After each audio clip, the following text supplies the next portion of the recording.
Chiccopea police are asking the public to help locate a 14-year-old girl. Chiccopea police need your help this morning finding a teenage girl. Officer Mike Wilk. Chiccopea police are asking for the public's help finding a missing teenager. Izzy Mize was last seen. We're asking for your help finding a missing woman. Chiccopea police officer Mike Wilk.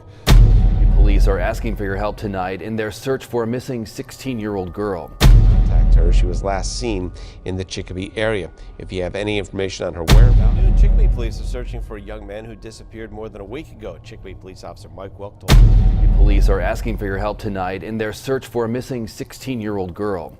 Chiccopea police officer Mike. Chiccopea police are looking for your help in finding two teenage girls who have been missing since Wednesday. Officer Michael Wilk told 22 News they're looking. Chiccopea need your help locating a woman who was reported missing last week. Chiccopea police officer Mike Wilk told 22 News. Chiccopea are asking for your help finding a teenager who's been missing since Monday. Right now, emergency crews are out on the Connecticut River searching for missing 11-year-old Aiden Blanchard, and the search is now expanded from Massachusetts.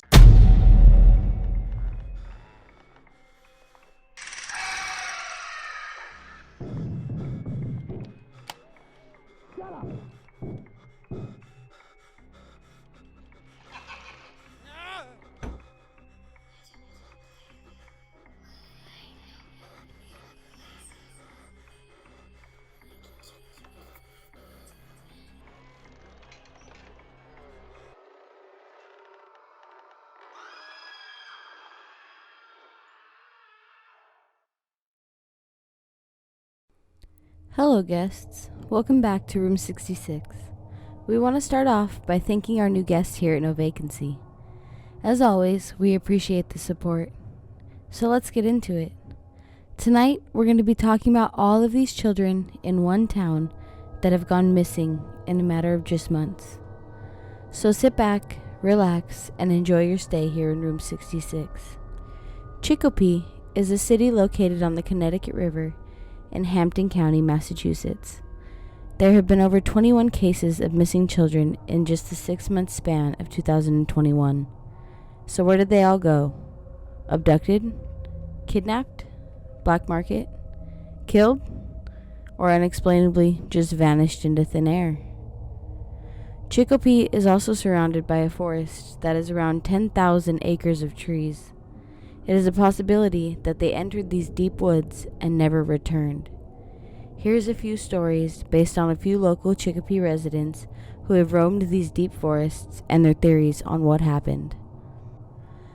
I moved to Chiccopea when I was around 18. Met two friends in the neighborhood who eventually, after a few months of getting to know them, invited me to their dad's cabin out in the woods. It was fairly remote. There was another cabin about a mile away and a campground maybe 6 miles down the valley. Late one afternoon, we were out fishing on a nearby river by ourselves. As the light started fading, we decided to call it a day and head back to the cabin for dinner. As we were walking back through the woods, we got an eerie feeling that we were being watched, but we couldn't see anyone or anything. We kept walking back, and then suddenly we heard a stick break behind us. We stopped, looking back for the source of the sound, but still didn't see anything.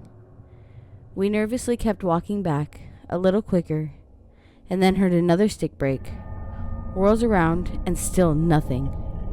This happens like 3 or 4 more times, but every time we stopped to listen and look, there was total silence and nothing else moving. By the time we finally made it back to the cabin, it was nearly dark. We never found out what was following us until the next morning when we woke up and went outside. There was an empty beer can on the porch that none of us recognized. We never did go back after that. And later on, when we told our friends the story, they told us that there's weirdos that live out in those woods, and they most likely were following us back to see where we came from. Once, me and my buddy were headed up to Wendell Forest, just north of Chiccopea, for an outdoor party. I've always heard about these parties out there far enough where no police can be called. So I always thought, if police couldn't be called, neither could help. And after all the stories I've heard about the forest being haunted, or just filled with drug addict bums who chase people out because they're schizo, but this was the first time I gained up enough courage to go, and it was my last. Me and my buddy Chris decided to get food before we went to the party, so we were late to the meetup spot at the beginning of the forest. We finally get there and notice that after driving 5 miles in the wrong direction, we ended up on the completely other side of the entrance. Chris ensures that it's the same thing if we parked on the side of the road and cut across a short 2-mile hike. I thought as soon as we got out, it was strange. We couldn't hear any music. 12 a.m. in the middle of the night in the open, silent forest. We had to hear something, right? Music, chatter, nothing. Complete silence. We hike the 2 miles when Chris admits that he may have possibly gotten us lost. So we turn around and start heading back the way we came in. That's when I notice a silhouette of a person on the same damn trail we just came from. I didn't want to say anything to get its attention, but I wanted to get close enough to make out what or who it was.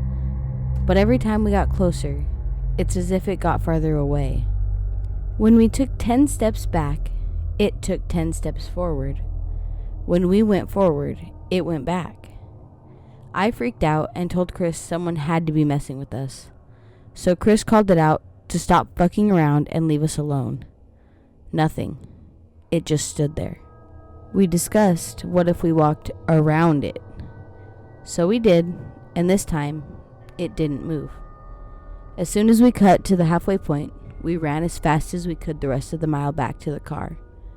But as soon as we ran, I took one last glance at whatever it was, and all I could describe was a man around 6'3", with some kind of cowhead skull attached to his face, kind of like the ones you see in the cowboy movies.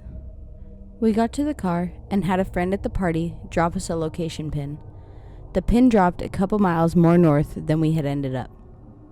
I don't know what happened to those missing kids in Chiccopea, but I sincerely hope that they didn't end up out here in these woods with whatever we encountered. 10-year retired search and rescue officer here, who has been in and out of the woods surrounding the Chiccopea area my entire adult life. And me personally, I can say there's some things that go on in these woods that's just not explainable. From the piles of children's clothes found 24 miles into the woods with no trace of anything else but the clothing. No DNA, no trace, no tracks, nothing. I think that's what creeps me out the most. Being there, 22 years on the job, and still no answers to the things that we've encountered. The random sets of stairs out in the wilderness around the world. I've seen them. I've marked them. I went back to them, and nothing's there. No imprint on the grass, not a trace. So what could it be? Paranormal? Extraterrestrial? Never got close enough to see enough detail to estimate a year on it. We've seen campsites from homeless people abusing drugs out there. Some even cook it. Campsites with cold beers still in the cooler from campers who just completely vanished into thin air. It's all been confusing, but has also given me a mission while I'm retired to research all that I can about what's been going on. And all I can come up with at the moment is the similarities here and the cases of the missing 411. I hope those kids are safe. My girlfriend came to visit Chiccopea from college for the month, so I picked her up and I brought her to my favorite spot behind Wendell Forest, where I had liked to go to smoke because I was never really bothered there. I want to state that I have been there every other day, and all of this time nothing happened even remotely weird. We arrived at the parking spot at about 3 p.m.-ish, while the sun was still shining high. The cars are passing by, and overall, it's a calm and relaxed evening. We were just enjoying the sweet warm weather of an early summer evening, and it felt like nothing could break that amazing sunny evening. From the parking spot, there are several trails you can walk, but a few of them are more of a dirt road between the trees. Because the sun was still high and it was hot outside, we preferred the trail that goes between the trees rather than the one that I usually walk that is exposed to the sun. About 5 minutes in, we noticed a car parked near the path. It was not on the path, but parked in a very small area free from trees, which made the car almost invisible if not in proximity of it. But that scene is not unusual. There are a lot of park rangers caring for the place, so I was not immediately surprised. I just noticed that it had a plate from out of state and it was a minivan with tinted windows. We approached the vehicle and a man sitting just outside the van was reading a newspaper and very smiley waved at us, to which I did reply in a friendly way. Nothing was shaking my inner peace. Perfect day and perfect evening. It wasn't until 10 minutes later that I began to think about how creepy the man really was. He definitely was not a ranger, so him being parked there wasn't exactly legal, and he was definitely trying not to get caught considering the van was hidden. I started to have chills, but I did not want to frighten my girlfriend. Because it was a nice walk, it was evening, and there was sun and the street is not that far from there, so I didn't say a word. After a while, my girlfriend turned to me and asked me pretty straight, "Is there another way to go back to the car?" And I replied no, without having to hike like 2 hours in a circle, and I asked her why. She told me that guy was really creepy in her opinion, and she felt something was off, especially the tinted windows, and she kind of joked, "Maybe he has some dead woman in there, and now he's gonna kill us." I laughed it off, dismissing the hypothesis. But what I was thinking was, an out-of-state vehicle wouldn't know about that spot. He would have just parked in the very empty parking lot that my car was in. Because you have to know that down that dirty road, there's a small spot between the trees. How in the world did anyone coming from out of town, not to mention out of state, would drive a car into a parking lot, then go over it, drive on a dirt road, and park there? To read a newspaper sitting outside of a minivan with tinted windows. Am I tripping, or is this not normal? But what I told her was, that's normal. He might just be resting there while traveling. The walk back was silent. I was just trying to rationalize things, and I honestly was expecting something to happen.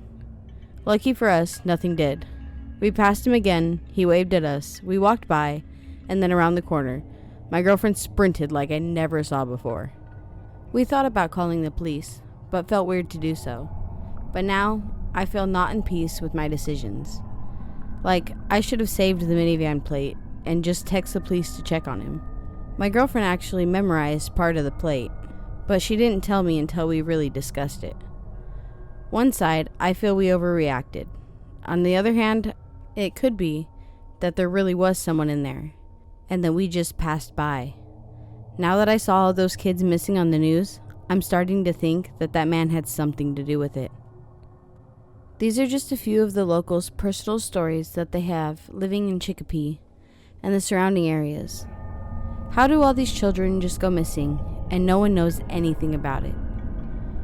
The community wants answers, and the local police does not seem to be giving anything out to the public.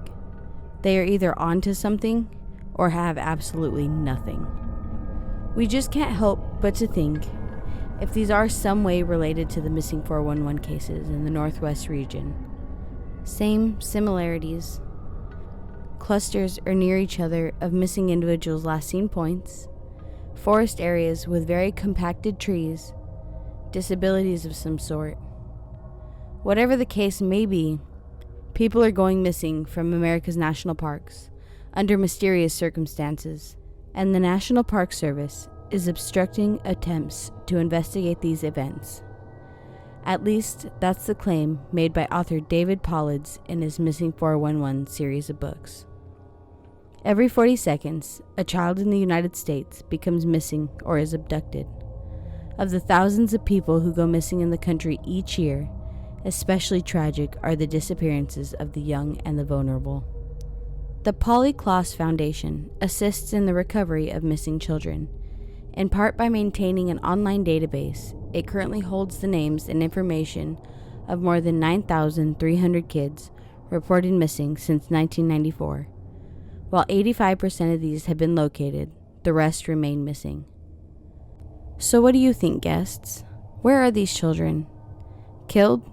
Taken by the government? Abducted? Or simply just vanished? Let us know in the comments. That's it, guests. Thank you for your stay tonight in room 66. Remember to leave a like and subscribe.